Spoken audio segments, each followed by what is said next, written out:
السلام علیکم دوستوں، میں ہوں آپ کا ہوسٹ محمد تنویر اسلم اور آپ کو ہمارے چینل مسلم سپیکس میں خوش آمدید کہتا ہوں۔ تو چلیے دوستوں، آج کی ویڈیو کو سٹارٹ کرتے ہیں، جو ہے حضرت حکیم لقمان کون تھے۔ حکیم لقمان رحمۃ اللہ علیہ کا نام تو بچپن سے ہی سنتے چلے آ رہے ہیں، کیونکہ اللہ تعالیٰ نے ان کے نام سے قرآن کریم میں ایک سورت نازل فرمائی ہے جس کی قیامت تک تلاوت ہوتی رہے گی انشاءاللہ۔ لیکن بہت کم لوگ اس بات سے واقف ہیں کہ حضرت حکیم لقمان کون تھے۔ اللہ تعالیٰ نے ان کے نسب، خاندان اور زمانہ کے بارے میں تو اپنے کلام میں کوئی ذکر نہیں کیا، لیکن ان کے حکیمانہ اقوال کا ذکر فرمایا ہے۔ تاہم قدیم تاریخ اس بات کی گواہی دیتی ہے کہ اس نام کا ایک شخص سرزمین عرب پر موجود تھا، البتہ ان کی شخصیت اور نسب کے بارے میں اختلاف پایا جاتا ہے۔ ایک روایت کے مطابق وہ حضرت ایوب علیہ السلام کے بھانجے یا خالہ زاد بھائی، جبکہ دوسری روایت سے حضرت داؤد علیہ السلام کا ہم عصر ہونا معلوم ہوتا ہے۔ اکثر مورخین کی رائے ہے کہ حکیم لقمان رحمۃ اللہ علیہ افریقی النسل تھے اور عرب میں ان کی آمد بحیثیت غلام ہوئی تھی۔ جمہور علماء کا اتفاق ہے کہ حکیم لقمان نبی نہیں تھے اور نہ ان پر وحی نازل ہوئی، کیونکہ قرآن و حدیث میں کسی بھی جگہ کوئی ایسا اشارہ موجود نہیں ہے جو حکیم لقمان کے نبی یا رسول ہونے پر دلالت کرتا ہو۔ غرض یہ کہ اللہ تعالیٰ نے حکیم لقمان کو نبوت عطا نہیں کی، مگر حکمت و دانائی سے وافر حصہ دیا۔ روایات میں آتا ہے کہ آپ صورت شکل کے اعتبار سے اچھے نہیں تھے، جیسا کہ مشہور تابعی حضرت سعید بن مسیب رحمۃ اللہ علیہ نے ایک حبشی سے کہا تھا کہ تو اس بات سے دلگیر نہ ہو کہ تو کالا حبشی ہے، اس لیے کہ حبشیوں میں 3 آدمی دنیا کے بہترین انسان ہوئے ہیں: حضرت بلال حبشی رضی اللہ تعالی عنہ، حضرت عمر فاروق رضی اللہ تعالی عنہ کا غلام من حجہ، اور حکیم لقمان رحمۃ اللہ علیہ۔ غرض یہ کہ حکیم لقمان کے حالات زندگی اور زمانہ میں اختلاف کے باوجود پوری دنیا ان کو ایک مشہور شخصیت کے نام سے تسلیم کرتی ہے۔ جاہلیت کے متعدد شعراء نے بھی ان کا تذکرہ کیا ہے کہ جائے رہائش۔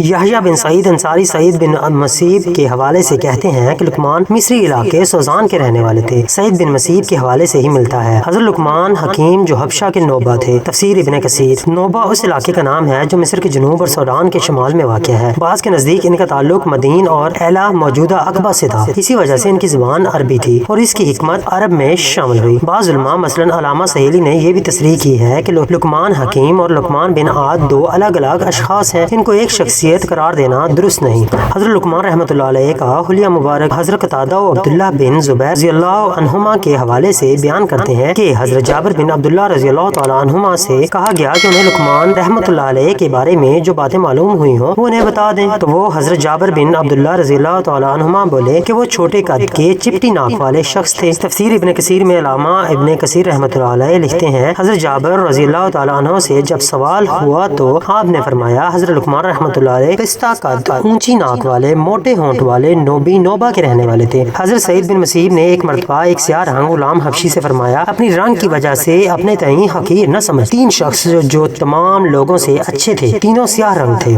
نمبر 1 حضرت بلال رضی اللہ تعالیٰ عنہ جو محمد صلی اللہ علیہ وآلہ وسلم کے غلام تھے۔ نمبر 2 حضرت من حجہ جو جناب فاروق اعظم کے غلام تھے۔ نمبر 3 اور حضرت لقمان حکیم جو حبشہ کے نوبہ تھے۔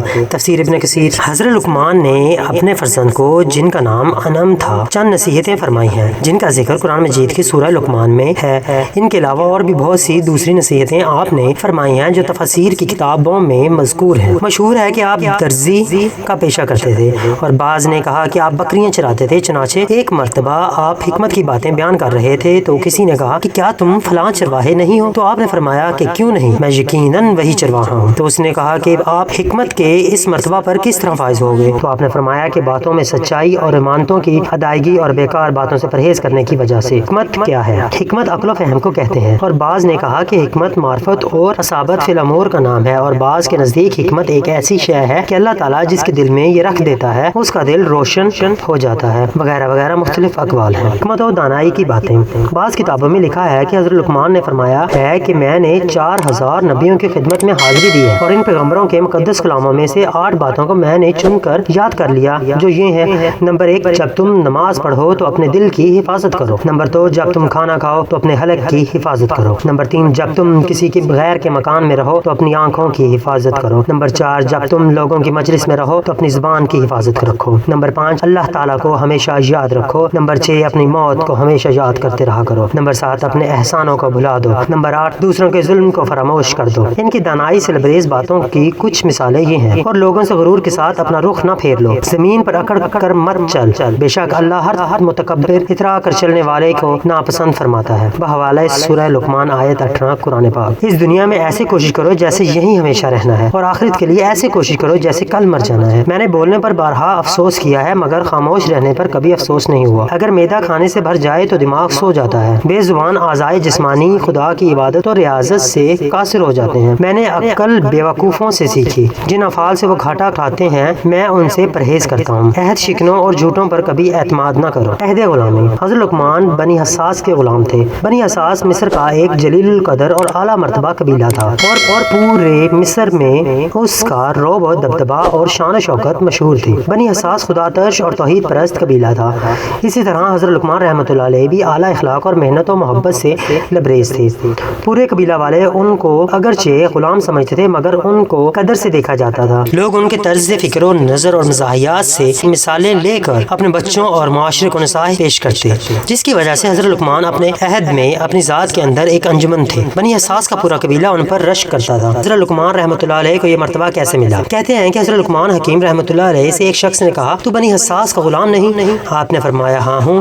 اس نے کہا کیا تو بکریوں کا چرواہا نہیں؟ آپ نے فرمایا ہاں ہوں۔ کہا کیا تو سیاہ رنگ نہیں؟ آپ نے فرمایا ظاہر ہے میں سیاہ رنگ ہوں۔ تم یہ بتاؤ کہ تم کیا پوچھنا چاہتے ہو؟ اس نے کہا یہی کہ پھر وہ کیا بات ہے کہ تیری مجلس بھری رہتی ہے، لوگ تیرے دروازے پر آتے رہتے ہیں اور تیری باتیں شوق سے سنتے ہیں۔ آپ نے فرمایا سنو بھائی، جو باتیں میں تمہیں کہتا ہوں ان پر عمل کر لو تو تم بھی مجھ جیسے ہو جاؤ گے۔ آنکھیں حرام چیزوں سے بند کر لو، زبان بیہودہ باتوں سے روک لو، مال حلال کھایا کرو، اپنی شرمگاہ کی حفاظت کرو، زبان سے سچ بولا کرو، وعدے کو پورا کیا کرو، مہمان کی عزت کرو، پڑوسی کا خیال رکھو، بے فائدہ کاموں کو چھوڑ دو۔ انہی باتوں کی وجہ سے میں نے بزرگی پائی ہے۔ ایک روایت میں یوں ملتا ہے کہ یہ بزرگی کیسے ملی۔ امام ابو داؤد فرماتے ہیں حضرت حکیم لقمان کسی بڑے گھرانے کے امیر اور بہت زیادہ کنبے والے نہ تھے، ہاں ان میں بہت سی بھلی عادتیں تھیں۔ خوش خلق، خاموش طبع، غور و فکر کرنے والے، گہری نظر والے، دن کو نہ سونے والے، لوگوں کے سامنے تھوکتے نہ تھے، لوگوں کے سامنے پخانہ، پیشاب اور غسل نہ کرتے تھے، لغو باتوں سے دور رہتے تھے، ہنستے نہ تھے، جو کلام کرتے تھے حکمت سے خالی نہ ہوتا۔ جس وقت ان کی اولاد فوت ہوئی یہ بالکل نہیں رہے، صابر تھے۔ نیز وہ بادشاہوں اور امیروں کے پاس اس لیے جاتے تھے کہ غور و فکر، عبرت اور نصیحت حاصل کریں۔